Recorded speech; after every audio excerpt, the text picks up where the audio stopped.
Hi welcome to maths medium. Child development and పెడగాజీలో చాలా important topic NEP అంటే national educational policy 2020 అన్నమాట. ఇది ఏ టీచింగ్ ఎగ్జామ్ కైనా అంటే సీటెట్ అవ్వచ్చు, స్టేట్ టెట్ అవ్వచ్చు, ఎనీ సీటెట్ ఎగ్జామ్ కి చాలా ఇంపార్టెంట్ అయిన topic NEP 2020. On August 26, 2020, the central government introduced the National Education Policy (NEP) based on recommendations by ISRO scientist Dr. K. Kasturi Rangan అనమాట. So ఈ name అనేది చాలా important. So ఈయనే doctor K Kasturi Rangan అనమాట.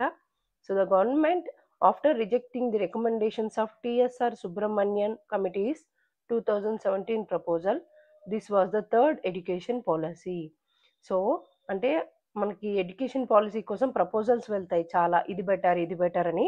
So అలాగా టిఎస్ఆర్ సుబ్రహ్మణ్యం కమిటీని reject చేసి ఈ కస్తూరి రంగన్ కమిటీని ఎన్ఈపి 2020 పాలసీగా తీసుకున్నారనమాట. సో నెక్స్ట్ ఏంటో చూద్దాం. ఎన్ఈపి ఏమేమి మారాయి అంటే ఓల్డ్ సిస్టమ్ కి న్యూ సిస్టమ్ కి ఏమేమి చేంజెస్ వచ్చాయి అనేది తెలుసుకుందాం. నేషనల్ ఎడ్యుకేషన్ పాలసీ 2020 అనేది ఇది ఫస్ట్ టైం అయితే మన ఇండియాలో ఇంప్లిమెంట్ అయ్యింది కాదు, ప్రీవియస్ గా ఉన్నాయన్నమాట. సో అవి నేను లాస్ట్ స్లైడ్ లో యాడ్ చేశాను, అక్కడ డిస్కస్ చేద్దాము. ఈ 2020 ఎన్ఈపి ఉంది కదా, సో ఈ ఎన్ఈపి 2020లో ఏవైతే మారాయో అవి ఒకసారి ఇక్కడ జస్ట్ రీక్యాప్ లో చూద్దాం. ఈ ministry of human resource development అనేది మినిస్ట్రీ ఆఫ్ ఎడ్యుకేషన్ గా మారింది. అంటే ఇవన్నీ ఎన్ఈపి 2020లో చేంజ్ అయినటివి, ఎన్ఈపి 2020లో ఉన్నదంతా ఇవన్నమాట. సో ఇక్కడ ఏంటి, రీప్లేసింగ్ ఓల్డ్ స్ట్రక్చర్ 10+2 అంటే ఎడ్యుకేషన్ స్ట్రక్చర్ 10+2 ప్రీవియస్ అయితే ప్రజెంట్ వచ్చి 5+3+3+4 స్ట్రక్చర్ అనేది ఇప్పుడు అడాప్ట్ చేసింది అనమాట. Next medium of instruction English, Hindi అనేది ప్రిఫర్డ్ గా ఉండేది ఎప్పుడు before NEP. So now mother tongue region language up to grade 5 అంటే ప్రిఫరబుల్లీ గ్రేడ్ 8 అంటే రీజియన్ లాంగ్వేజ్ మదర్ టంగ్ ఏదైతే ఉంటుందో అది గ్రేడ్ 5 వరకు కంపల్సరీ చెప్పాలి, అంటే అప్ టు 8th గ్రేడ్ వరకు కూడా దాన్ని ప్రొలాంగ్ చేయొచ్చు అనేది ఎన్ఈపి 2020 చెప్పింది. నెక్స్ట్ రోట్ లెర్నింగ్ అంటే బట్టి పట్టే విధానం నుంచి కాన్సెప్ట్ బేస్డ్ గా మారాలి అని. యాన్యువల్ ఎగ్జామ్స్ మార్క్స్ బేస్డ్, ఒకప్పుడు మనకి ఏమయ్యేది డైరెక్ట్ గా యాన్యువల్ ఎగ్జామ్ ఇయర్ ఎండ్ ఎగ్జామే ఉండేది అనమాట. సో మార్క్స్ ఒక్కటే ఉండేది, కానీ ఇక్కడ సిసిఈ అంటే కంటిన్యూస్ కాంప్రహెన్సివ్ ఎవాల్యూషన్ అంటే నిరంతరంగా పిల్లవాడిని మనం అబ్జర్వ్ చేస్తూ వాళ్ళ 360 degrees అసెస్మెంట్ అనేది మనం తీసుకుంటూనే ఉండాలి అనేది ఇప్పుడు ఎన్ఈపిలో చేంజ్ అయిన టాపిక్స్ అనమాట. సో ఇక్కడ ఏంటి, మినిస్ట్రీ ఆఫ్ ఎడ్యుకేషన్ అయింది, 5+3+3+4 స్ట్రక్చర్ అంటే ఓల్డ్ స్ట్రక్చర్ ని రీప్లేస్ చేశారు, మదర్ టంగ్ నే ప్రిఫర్ చేశారు, కాన్సెప్ట్ బేస్డ్ అంటే రాదర్ దాన్ రోట్ లెర్నింగ్ అనమాట. Next 360 assessment with CCE. ఓకేనా. సో ఇవన్నీ మన ఎన్ఈపి 2020లో వచ్చిన చేంజెస్. న్యూ అకాడమిక్ స్ట్రక్చర్ నాకు చెప్పాం కదా, ఓల్డ్ వన్ 10+2 అనేది ఇది ప్రీవియస్ అకాడమిక్ స్ట్రక్చర్ అనమాట. ఇక్కడ రాసింది ఒకసారి చూడండి, ప్రీవియస్ అకాడమిక్ స్ట్రక్చర్. ఇది new pedagogical and curricular structure అంటే ఇప్పుడు ఎన్ఈపి 2020 ఇంప్లిమెంట్ చేసే స్ట్రక్చర్ ఇది చూడండి, 5+3+3+4. ఇది ప్రీవియస్ వన్ 10+2 అనమాట. అసలు ఈ 5+3+3+4 అనేది ఏందో ఒకసారి చూద్దాం. ఇక్కడ చూడండి, ఫౌండేషనల్, ప్రిపరేటరీ, మిడిల్, సెకండరీ అంటే ఎఫ్పిఎంఎస్ అనమాట. సో ఇక్కడ ఫౌండేషనల్ ఏంటి 2 years చూడండి, ఇక్కడ ఫస్ట్ 3 years లో అంగన్వాడీ, ప్రీ స్కూల్, బాలవాటిక అంటే మనం అంగన్వాడీ స్కూల్స్ లో చేర్పిస్తాం కదా పిల్లల్ని, సో అది అప్ టు 3 years అనమాట. ప్లస్ నెక్స్ట్ ఏంటి, 5th year వచ్చేటప్పటికి క్లాస్ 1 and 2 అంటే ఏజెస్ 6 to 8 years వచ్చేటప్పటికి పిల్లవాడికి 1 and 2 క్లాసెస్ లో ఉండాలి అనేది ఈ ఫస్ట్ ఫౌండేషనల్ అనమాట. నెక్స్ట్ ఏంటి, ప్రిపరేటరీ అంటే క్లాస్ 3rd to 5 ఏజెస్ వచ్చి 8 to 11 ఉండాలి. నెక్స్ట్ క్లాస్ 6 to 8 వచ్చేటప్పటికి ఏజెస్ 11 to 14 ఉండాలి. సెకండరీ వచ్చి క్లాస్ 9 to 12 అంటే ఇంటర్మీడియట్ అంటాం చూసారా మనం, అది అప్పటికి ఏజెస్ 14 to 18 ఉంటాయి అనమాట. సో ఇది మన న్యూ ఎన్ఈపి 2020 ఎడ్యుకేషనల్ స్ట్రక్చర్. దీని మీద ప్రీవియస్ గా క్వశ్చన్స్ కూడా వచ్చాయి. 10+2 ని రీప్లేస్ చేసింది ఏంటి అని, 5+3+3+4 అనేది మన ఆన్సర్ అనమాట. ఇక్కడ చూద్దాం, ఫౌండేషనల్ స్టేజ్ అంటే 5 years కి pre school plus grade 1 and 2లో ఉండాలి. Play based learning, basic literacy and numeracy అంటే బేసిక్ గా ఏదైతే ఎసెన్షియల్ వాళ్ళకి అది నేర్పించాలి ఫౌండేషనల్ స్టేజ్ లో. నెక్స్ట్ ప్రిపరేటరీ స్టేజ్ అంటే grade 3 to 5 activity based learning, introduction to subjects.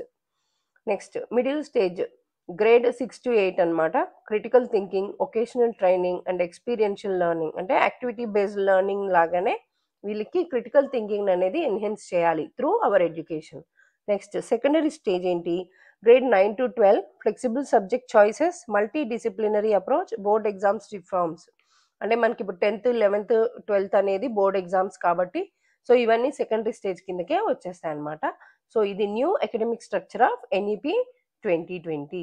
Next ఇక్కడ చూస్తే implementation of the 3 language formula in schools. అంటే ఎన్ఈపి 2020 మనం చదవాలి అంటే చాలా వ్యాస్ట్, కానీ దానిలో ఇంపార్టెంట్ పాయింట్స్ సీటెడ్కి స్టేటెడ్కి ఇంపార్టెంట్వి రిపీట్ అయినట్టువే బేస్ చేసుకొని ఇక్కడ టాపిక్ అనేది చేయడం జరిగింది. సో 3 లాంగ్వేజ్ ఫార్ములా గురించి ఇంగ్లీష్ కానీ, హిందీ కానీ, తెలుగు కానీ అండ్ సిడిపిలో సో ఈ 4లో 4 మార్క్స్ వస్తాయి అబౌట్ ది 3 లాంగ్వేజ్ ఫార్ములా. అసలు 3 లాంగ్వేజ్ ఫార్ములా అంటే ఏంటో చూద్దాం. Student must learn 3 languages. అసలు ఫస్ట్ 3 లాంగ్వేజెస్ అనేది ఒక చైల్డ్ అనేది నేర్చుకోవాలన్నమాట. 2 must be Indian languages. 2 Indian languages అవ్వచ్చు. హిందీ, తెలుగు, తమిళ్, బెంగాలీ, మన 29 స్టేట్స్లో ఉండే లాంగ్వేజెస్లో ఏవైనా 2 మస్ట్ బి ఇండియన్ లాంగ్వేజెస్ అయి ఉండాలి. And the third can be any language including English. అంటే థర్డ్ లాంగ్వేజ్ ఇంగ్లీష్ తీసుకోవచ్చు. చూసారా ఇక్కడ మనకి ఇండియన్ లాంగ్వేజెస్లో ఇంగ్లీష్ లేదు. సో అందుకే థర్డ్ లాంగ్వేజ్ ఏ లాంగ్వేజ్ అయినా అవ్వచ్చు లేదా ఇంగ్లీష్ అని కూడా అవుతుంది అనమాట. సో ఈ పాయింట్ అనేది ఇప్పుడు నేను ఇక్కడ చెప్పాను, ఇది చాలా చాలా important point. Next medium of instruction. మనం ఇందాక కూడా డిస్కస్ చేసాం, మదర్ టంగ్ అనేది 5th క్లాస్ వరకు ఉండాలి. అంటే ఇంకా తప్పదు అంటే 8th గ్రేడ్ వరకు మీడియం ఆఫ్ ఇన్స్ట్రక్షన్ అనేది మదర్ టంగ్లో అవ్వచ్చు. Next flexibility for states. అంటే అన్ని స్టేట్స్కి ఇది వర్తిస్తుందా అనేది చూద్దాం. States and schools decide which 3 languages to offer. అంటే ఇప్పుడు ఫర్ ఎగ్జాంపుల్ ఒక స్టేట్ ఆంధ్రప్రదేశ్ ఉంది. సో ఆ స్టేట్ ఆ స్కూల్స్ డిసైడ్ చేయాలి 3 లాంగ్వేజ్ ఫార్ములా ఎలా ఆఫర్ చేయాలి అని. ఫర్ ఎగ్జాంపుల్ మనకి తెలుగు స్టేట్ కాబట్టి తెలుగు అనేది మదర్ టంగ్ కానీ రీజనల్ లాంగ్వేజ్ కింద కానీ వస్తుంది. సో సెకండ్ లాంగ్వేజ్ ఏం తీసుకోవాలి, థర్డ్ లాంగ్వేజ్ ఏం తీసుకోవాలని స్కూల్ షుడ్ డిసైడ్ అనమాట. సో అది ఫ్లెక్సిబుల్ ఫర్ స్టేట్ అనమాట. స్టేట్ వాళ్ళు డిసైడ్ చేసుకోవచ్చు. Next focus on multilingual learning. అంటే మల్టీలింగ్వల్ అంటే మోర్ దాన్ 2 లాంగ్వేజెస్, అందుకే మల్టీలింగ్వల్ అంటాం అనమాట. బైలింగ్వల్ అంటే 2, ఓకే. లాంగ్వేజ్ అంటే సింగిల్ లాంగ్వేజ్, అది మనకు తెలిసిందే. బైలింగ్వల్ అంటే 2, మల్టీలింగ్వల్ అంటే మోర్ దాన్ 2 అనమాట. సో పిల్లలకి మోర్ దాన్ 2 లాంగ్వేజెస్ నేర్పిస్తే they can be effective in further అని మన ఎన్ఈపి 2020 చెప్తుంది. సో అందుకే మల్టీలింగ్వల్ లెర్నింగ్ అనేది పిల్లలకి బెటర్ ఉంటుంది అని. Encourages early language learning for better cognitive skills. మనకి బ్రెయిన్ పదనెక్కాలి అంటే మోర్ దాన్ 2-3 లాంగ్వేజెస్ నేర్చుకుంటే కాగ్నేటివ్ స్కిల్స్ అనేది బెటర్ ఉంటాయి. AIIMS to preserve India's linguistic diversity. మనది ఇండియా అనేది లింగ్విస్టిక్ గా కానీ స్టేట్స్ వైజ్ కానీ డివర్సిటీ ఉండే నేషన్ అనమాట. సో ఇది 3 లాంగ్వేజ్ ఫార్ములా. ఇందాక మనం ఫస్ట్ స్లైడ్ లో చెప్పుకున్నాం, గుర్తుందా? యాన్యువల్ ఎగ్జామ్స్ మార్క్స్ బేస్డ్ కాకుండా అది సిసిఈ అండ్ 360 degrees అసెస్మెంట్ గా మారిపోయింది అని. సో అదే ఇది హోలిస్టిక్ రిపోర్ట్ కార్డ్స్ అనమాట. అంటే మనకి పిల్లలకి రిపోర్ట్ కార్డ్స్ ఇస్తూ ఉంటారు, అవి ఓన్లీ వీళ్ళు పెట్టిన టెస్ట్ ఒక్కటే ఇవ్వరనమాట. సో వాళ్ళు చేసిన యాక్టివిటీస్ అవ్వచ్చు, డిస్కషన్స్ అవ్వచ్చు, గ్రూప్ పార్టిసిపేషన్స్ అవ్వచ్చు, and dance, music, curricular, co-curricular activities అన్ని కలిపి ఇక్కడ 360 degree హోలిస్టిక్ ప్రోగ్రెసివ్ కార్డ్ అనేది తయారవుతుంది, report card. So according to the NEP 2020 the redesign report cards will be holistic 360 degree multi dimensional report card. ఇప్పుడు ఇక్కడ నేను ఏదైతే అండర్లైన్ చేశానో ఇది చాలా ఇంపార్టెంట్ పాయింట్. ఈ holistic 360 multi dimensional report card అనేది ఇప్పుడు ప్రజెంట్ జనరేషన్లో మనం యూస్ చేసే రిపోర్ట్ కార్డ్ అనమాట. The progress report will include self assessment, peer assessment along with teacher assessment. So self, peer and teacher ఈ మూడు కలిపి మనం 360 degree అసెస్మెంట్ అనేది పిల్లవాడికి ఇస్తున్నాం. They will reflect the progress and uniqueness of learner in the cognitive, affective, socio emotional and psychomotor domains. మనకిది Bloom's taxonomy గుర్తొచ్చిందా మీకు? Cognitive, affective, psychomotor domains. So ఈ 3 డొమైన్స్ని పిల్లవాడి యొక్క లెర్నింగ్ని, డెవలప్మెంట్ని షేపింగ్ చేస్తాయి. సో అవే ఇక్కడ మనం స్కూల్లో కూడా టీచర్స్ సిసిఈ అంటే కంటిన్యూస్ కాంప్రిహెన్సివ్ ఎవాల్యూషన్ కింద ఇస్తున్నారనమాట. Project based progress, inquiry based learning, quizzes, role plays, group work, portfolios will be included in these report cards. Report కార్డ్స్లో నాట్ ఓన్లీ మార్క్స్, ప్రాజెక్ట్స్ ఉండొచ్చు, వాళ్ళు నేర్చుకునే quizzes, role plays, group works, portfolios ఇవన్నీ కలిపి 360 degree assessment అంటే multi dimensional report card అనేది పిల్లలకి ఇవ్వడం జరుగుతుంది. ఇక్కడ ఒకసారి ఈ పిక్చర్ చూసినట్లయితే మనకు అర్థమవుతుంది. హోమ్ టు స్కూల్ అనేది ఒక లింక్ అయితే స్కూల్లో ఏం జరుగుతాయి చూద్దాం. School based assessment, self assessment, assessment by teachers, assessment by peers. Next assessment by parents అన్నమాట. అంటే ఇంట్లో వీళ్ళు ఎలా ఉంటున్నారు అని కాదు, పేరెంట్స్ వాళ్ళ ఎడ్యుకేషన్ కి ఎంతవరకు కాంట్రిబ్యూట్ చేస్తున్నారు అనేది కూడా మనం చూస్తాం కదా. లైక్ ప్రాజెక్ట్స్ అవ్వచ్చు, లేదా ఏదైనా చిన్న రోల్ ప్లే, గ్రూప్ వర్క్ ఇచ్చినప్పుడు, ప్రాజెక్ట్స్ ఇచ్చినప్పుడు పేరెంట్స్ ఇన్వాల్వ్మెంట్ కూడా ఉంటుంది. సో అవన్నీ పేరెంట్స్ అసెస్మెంట్ కిందకే వస్తాయి. కానీ మెయిన్ వచ్చి ఇది కాగ్నేటివ్, సైకోమోటర్, అఫెక్టివ్, ఈ 3 డొమైన్స్ అనేటివి మనకి ఎక్కువ ఈ 360 degree multi dimensional report card లో మనం యూజ్ చేస్తాం అనమాట. పరాక్ అన్నమాట. అంటే performance assessment review and analysis of knowledge for holistic development. Parakh అంటారు. Is a new national assessment centre established in the national council of educational research and training, అంటే NCERT ద్వారా కొత్తగా అసెస్మెంట్ అవ్వబడిన ఒక సెంటర్ అన్నమాట. To set norms and guidelines for the student assessment align with the NEP 2020. So NCERT, NEP కలిసి పరాక్ అనేది ఒకటి open చేశారు. అంటే అదేంటి, performance assessment review analysis and knowledge for holistic development. ఇప్పుడే చదివాం హోలిస్టిక్ డెవలప్మెంట్ అంటే 360 డిగ్రీ మల్టీ డైమెన్షనల్ రిపోర్ట్ కార్డును చూసారు, దానికి సంబంధించిందే ఈ పరాక్ అన్నమాట. Next NEP 2020 increases in education budgets to 6% of GDP. మన జీడిపిలో ఈ NEP వల్ల 6% ఆఫ్ జీడిపి పెరిగే అవకాశాలు ఉన్నాయి అని. The government has decided to implement all these reforms in gradual manner till 2040. So 2040 కల్లా, అంటే 2040 కల్లా NEP 2020లో ఓన్లీ ఇప్పుడు మనం డిస్కస్ చేసినట్టువే కాదు, అంటే టీచర్ ఎడ్యుకేషన్ అవ్వచ్చు, టీచర్ ట్రైనింగ్స్ అవ్వచ్చు, లేకపోతే how teacher should be teach అనేది, టీచర్ యాజ్ అ ఫెసిలిటేటర్ అనేది, చాలా చాలా departments under the education. So ఇవన్నీ కలిపి 2040 కల్లా గ్రాడ్యువల్ మేనర్లో మనం ఇంప్లిమెంట్ చేసే ఇండియాస్ NEP 2020 అనేది గ్రేట్ అచీవ్మెంట్ అవ్వాలి అని NEP 2020 ఉద్దేశం అనమాట. నెక్స్ట్ చూద్దాం. చెప్పాను కదా స్టార్టింగ్ లో, మనకి NEP 2020 అనేది ఇండియాస్ ఫస్ట్ ఎడ్యుకేషన్ పాలసీ కాదనమాట. సో ఆల్రెడీ ఉన్నాయి, అవేందో ఒకసారి ఇక్కడ జస్ట్ క్విక్ బ్రీఫ్ లో చూద్దాం. ఫస్ట్ నేషనల్ ఎడ్యుకేషన్ పాలసీ 1968 లో జరిగింది.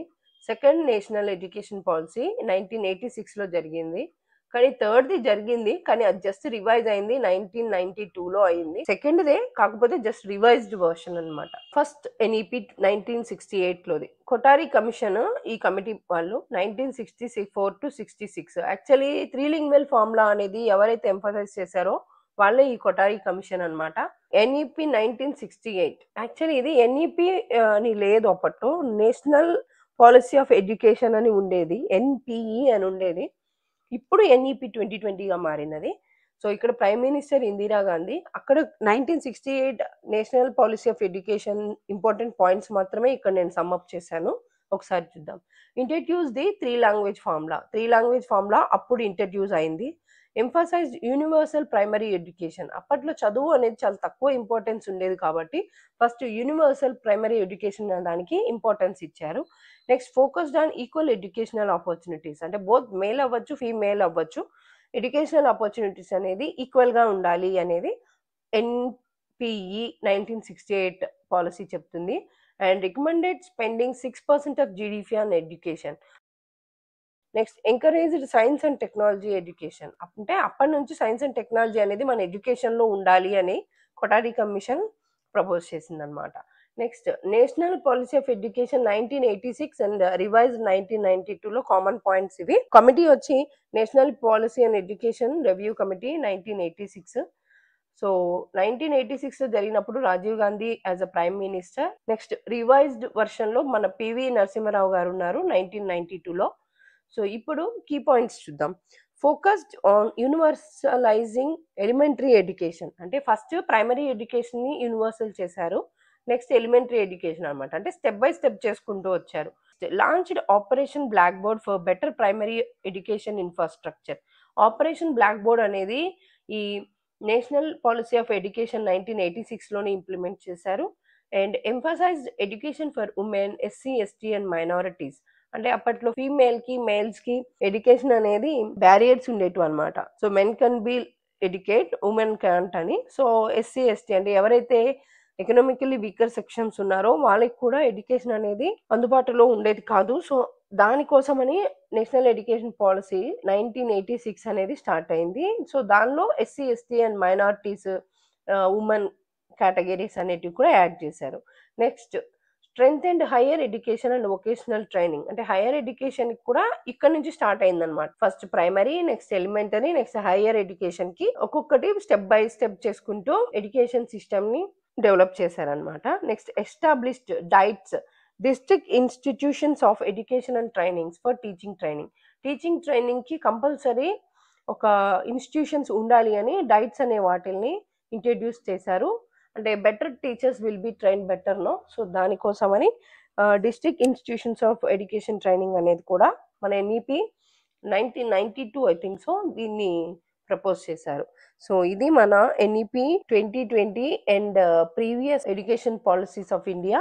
సో న్యూ ఎడ్యుకేషన్ స్ట్రక్చర్ అనేది కామెంట్ సెక్షన్ లో తెలియచేయండి. And second question is what is the 360 degrees assessment? అంటే ఏ డొమైన్స్ ని 360 డిగ్రీ మల్టీ రిపోర్ట్ కార్డ్ అనేది కవర్ చేస్తుంది అనేది కూడా కామెంట్ సెక్షన్ లో తెలియచేయండి. And please subscribe, share, like, comment. Thank you.